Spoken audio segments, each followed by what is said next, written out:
गाड़ी हमारे स्कूल के प्रांगण में आई तो उस गाड़ी पर लगी बत्ती को देखकर मेरा बाल मन सम्मोहित हुआ था। लेकिन जैसा कि बाल मन होता है, कुछ घंटों कुछ दिनों में वो जो मेरी यादें थी वो धूमिल हो गई। उसके पश्चात 10वीं कक्षा में फिर से मैंने तय किया कि इस पद में, इस पोस्ट में कुछ तो है कि इसका इतना मान और इतना सम्मान होता है। लेकिन फिर वही चीज़ें हुई कि मैं उन चीज़ों को भूल गई। 10वीं परीक्षा के बाद जब ऐच्छिक विषय चयन का प्रश्न खड़ा होता है, उस वक्त मेरी कुछ सहेलियों ने कहा कि हम तो मैथमेटिक्स साइंस लेंगे और इंजीनियरिंग करेंगे।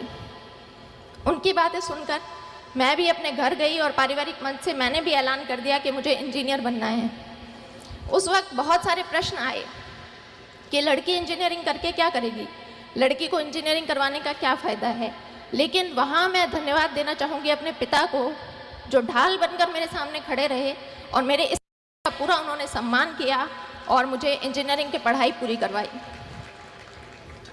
इंजीनियरिंग की पढ़ाई 4 साल पूरी करने के बाद मैं फिर से एक ऐसे बिंदु पर खड़ी थी जहाँ से बहुत सारे रास्ते निकल रहे थे और उन रास्तों में से मुझे किसी एक रास्ते का चयन करना था। कोई विशेष गाइडेंस, मार्गदर्शन तो मेरे पास नहीं था, लेकिन परिवारजनों से विचार विमर्श किया और तय किया कि बैंक की काफ़ी भर्तियां खुली हुई है और मुझे बैंक का एग्ज़ाम देना चाहिए। इस एग्ज़ाम तैयारी के दौर में कास्ट सर्टिफिकेट के लिए मुझे फिर से उपखंड अधिकारी के कार्यालय में जाने का मौका मिला। उस दिन उनके कार्यालय के बाहर भीड़ को देखकर फिर से एक बार मुझे लगा कि इस पोस्ट के लिए मैं ट्राई कर सकती हूँ। घर आकर मैंने दबी आवाज़ में अपने पिता से पूछा कि उपखंड अधिकारी बनने के लिए मुझे क्या करना होगा। और उस वक्त ये प्रश्न पूछते वक्त मेरे पिता की आंखों में जो चमक थी, वो चमक मेरे लिए मोटिवेशन बनी। बाद में पता चला कि मेरे पिताजी ने भी अपनी युवावस्था में इन परीक्षाओं की तैयारी की थी, लेकिन वो सफल नहीं हो पाए। तो मैंने तय कर लिया कि मुझे इस परीक्षा को देना है और इसमें सफल भी होना है। तो इसी तरह से आप भी अपना सेल्फ मोटिवेशन देखें, कौन सी ऐसी चीज़ है जो आपको अपनी जर्नी के दौरान मोटिवेटेड रख सकती है। मैंने आरएस 2013 की परीक्षा दी, उसमें मेरी 77वीं रैंक से चयन हुआ। लेकिन चूँकि आरएस के पद कम थे, इसलिए मुझे राजस्थान लेखा सेवा अलॉट हुई। मैंने दोबारा प्रयास किया और 2016 में मुझे प्रॉपर आरएस मिला।